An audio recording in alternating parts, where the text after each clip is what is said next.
Olá, boa tarde, bom dia ou boa noite, queridos alunos aí da Universidade de São Judas. Eu vou gravar para vocês aqui esse vídeo para ajudar um pouquinho mais aí aqueles que ainda estão com dificuldades para a utilização da HP12C com as suas funções aí das teclas financeiras, ok?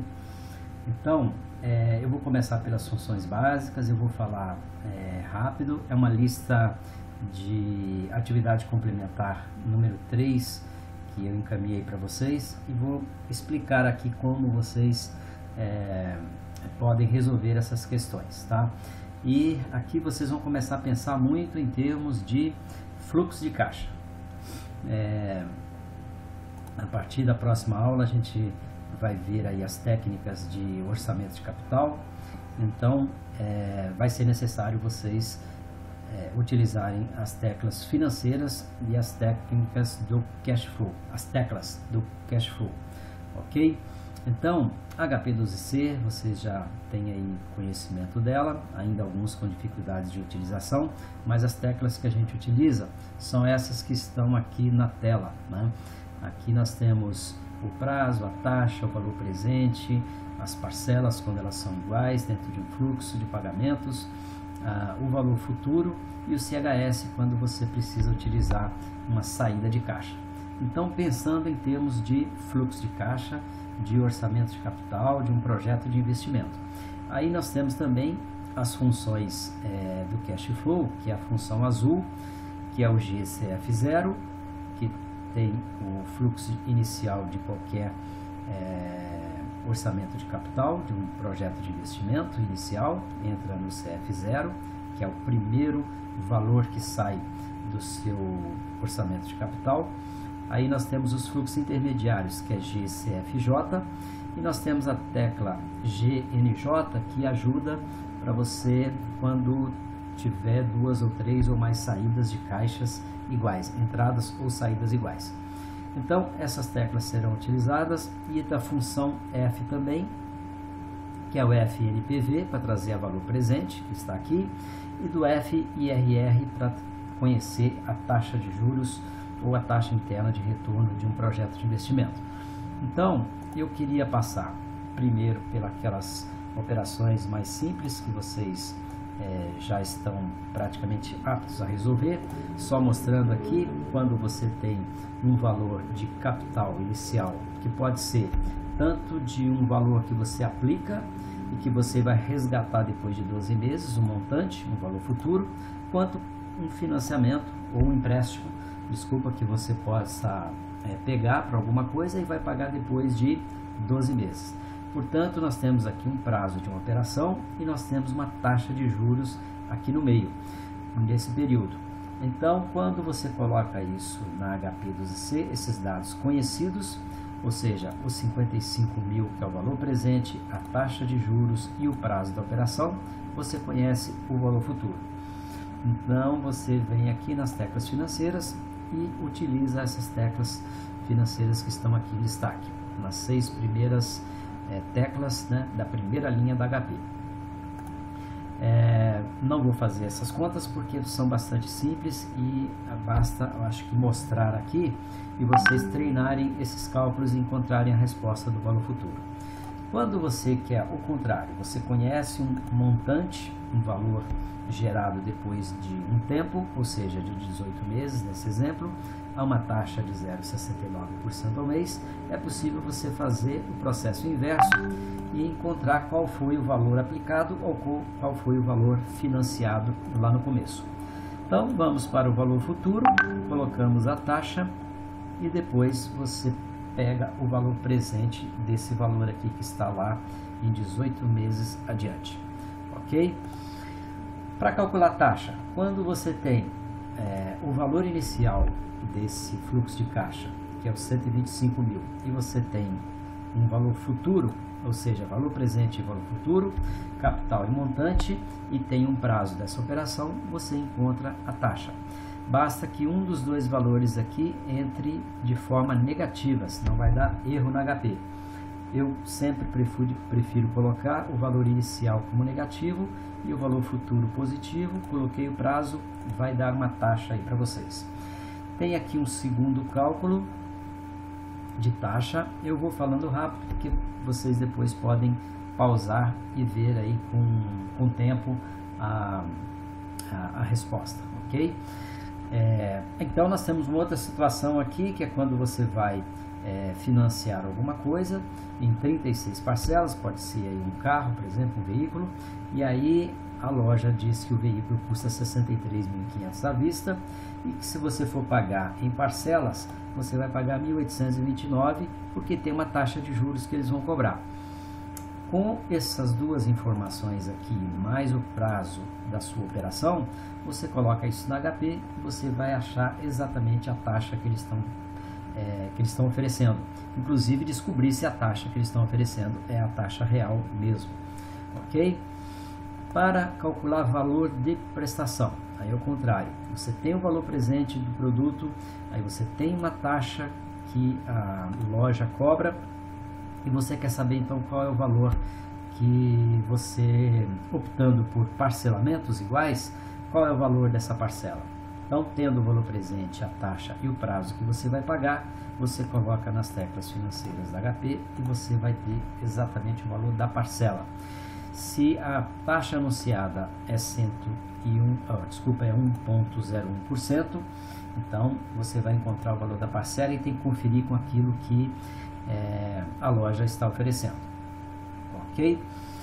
Vamos para um outro tipo de parcelamento aqui com outras informações. Agora você tem aqui o valor presente, tem a taxa, você quer saber o valor em 12 meses. Portanto, você joga na HP o valor presente, você coloca a taxa e o prazo e você tem a parcela que você vai pagar. Então, é sempre bom conhecer isso aqui, que é muito válido para a vida pessoal. E neste caso, vocês vão usar a função G da HP, porque a diferença aqui, aquela função azul G da HP, a diferença aqui, porque você vai precisar do G, deixa eu colocar como aparece no visor da HP, G Begin. Vai aparecer assim porque nesse tipo de financiamento você vai dar uma entrada. Então aqui na data 0, deixa eu colocar aqui, a primeira parcela vai ser paga aqui.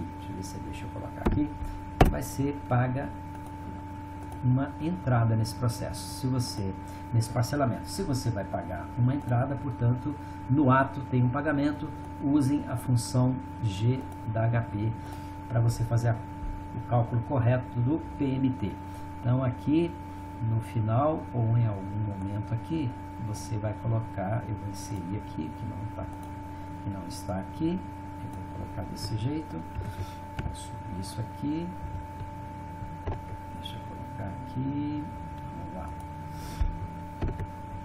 subindo, e aqui você coloca o G Begin. Deixa eu colocar aí um destaque aqui para vocês, quando estiverem fazendo, vocês vão ver que precisa de colocar esse G Begin para ser corretamente. Pode colocar no começo, pode colocar no meio, pode colocar no final, em qualquer momento que vai dar certo essa função. Ok? Então vocês vão encontrar aí o valor da parcela. Vamos para o VPL, valor presente líquido. Quando você tem então aqui, pensando em termos de cash flow, de fluxo de caixa, você pode descobrir qual é o valor presente dessa combinação de resultados aí. Ou seja, você tem um investimento inicial, portanto a gente considera como uma saída de caixa de 3 milhões para um projeto, mas esse projeto vai te gerar vários fluxos de caixa intermediários positivos, ou seja, entradas de dinheiro. Vai sobrar dinheiro do projeto.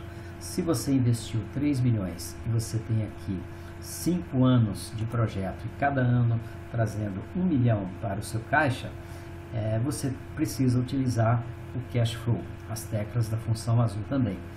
Então você vai entrar lá nas teclas financeiras, aquelas que eu mostrei para vocês, da função azul, e vai colocar tudo aqui dentro do cash flow. Quando você fizer isso, você pode colocar, ou pode não, você precisa colocar a saída de caixa negativa, por isso use o CHS. O CHS para tornar um número, né, negativo, que é uma saída de caixa, e os fluxos intermediários, que a gente chama, coloca tudo dentro do CFJ. Pega a taxa, que seria o custo de capital da empresa, e chama o FNPV. Não vou entrar em detalhes com a técnica, que a gente vai fazer isso na próxima aula, mas aqui o que a HP está fazendo com esse cash flow? Ele está comparando essas entradas de caixa com a saída de caixa no momento zero. Todo o fluxo de caixa que está aqui, ele está, a HP traz para o presente, para o momento zero aqui, e compara esses valores. Quando fez a comparação, sobraram 966 mil, por isso o resultado é positivo, e isso é bom para o projeto. Nós vamos saber em detalhes depois. Aqui é mais a parte da operação.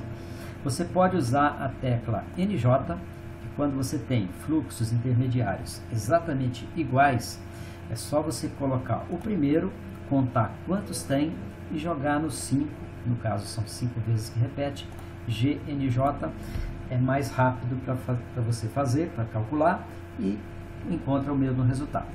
Ok? Vamos para o VPL2, vamos ver o que tem de diferente aqui. Aqui basicamente não há nenhuma diferença, a diferença que existe aqui é a taxa de juros, o investimento e os valores, mas a gente tem o que? Uma saída de caixa, que é o valor presente do investimento nesse projeto, e todos os fluxos de caixa futuro que ele gera. Então você pode colocar um a um no fluxo intermediário, entrando com o primeiro fluxo de caixa no CF0, que é a saída de caixa, e os demais fluxos intermediários. Ou optar por usar a tecla NJ, que aí você ganha mais tempo para encontrar a resposta final. Tá? Você faz isso em menos tempo e funciona, né, funciona bem. Vamos ver o VPL3, o que tem de novidade aqui. Aqui, olha, é um fluxo mais irregular. A empresa, né, tem um projeto que vai investir 50 mil no primeiro, no momento zero, mas ela no primeiro ano, ela não tem entrada de caixa ainda, não tem sobra. Ela ainda está gastando dinheiro com o projeto. Depois ela tem aqui algumas entradas positivas, depois ela gasta mais 30 mil aqui, ou seja, entre as entradas e saídas, ela vai ter aqui no quarto ano uma saída de 30 mil, e assim vai até o final do projeto. É um projeto que tem entradas de caixa e tem saídas de caixa, mais de uma. É só tomar o cuidado para colocar sempre no CHS todas as saídas. Nós temos aqui 3 saídas no fluxo intermediário. Ok? Então, quando você coloca todo esse fluxo aqui, você vai ter a resposta final. Neste caso, vejam que a resposta final deu um número negativo. Se deu um número negativo, vocês vão ver que seria um projeto inviável, porque ele não gera lucro para a empresa. Quando comparado todo o fluxo de entrada de caixa com todo o fluxo de saída de caixa, na data zero, no presente, vai faltar dinheiro. Então seria um projeto rejeitado, a gente vai ver isso com detalhes. Taxa interna de retorno de um projeto de investimento. Temos aqui uma saída de 800 mil, uma entrada, o fluxo de entrada, você pode colocar isso tudo dentro do cash flow, do jeito que fez nos exercícios anteriores.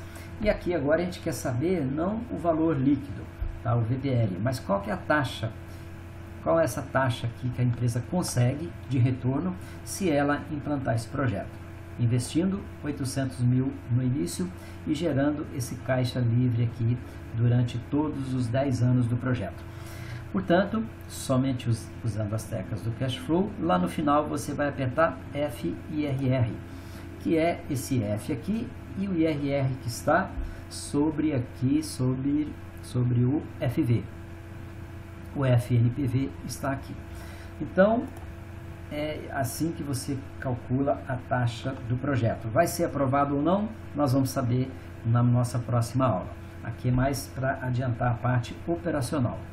E aqui também é um fluxo de caixa, né, desenhado num diagrama para facilitar enxergar essa movimentação de dinheiro. Aqui nós temos também uma taxa com fluxo irregular.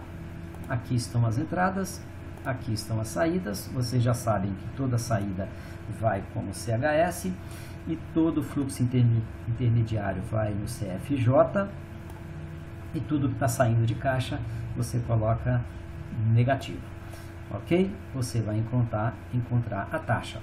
A taxa é boa ou ruim? Nós vamos ver isso na nossa próxima aula, e eu vou mostrar aqui o último exemplo, que é um exemplo onde nós temos aqui um cash flow, ou seja, um fluxo de caixa com um investimento inicial e várias entradas.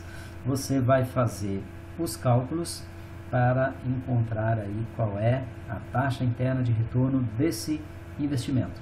Se você investir 1.250.000 com esse fluxo de entrada, qual é a taxa que vai ser gerada? Ok? Vai aprovar ou não? A gente fica sabendo na nossa próxima aula. Então, olha, é para vocês pensarem em termos de fluxo de caixa, entradas e saídas de caixa de um projeto de investimento. Vamos na próxima aula falar sobre isso, mas adiantando então essa lista aí para vocês praticarem um pouco. Tá certo? Um ótimo final de semana para todos vocês aí. Muito obrigado pela atenção e até mais. Um abraço.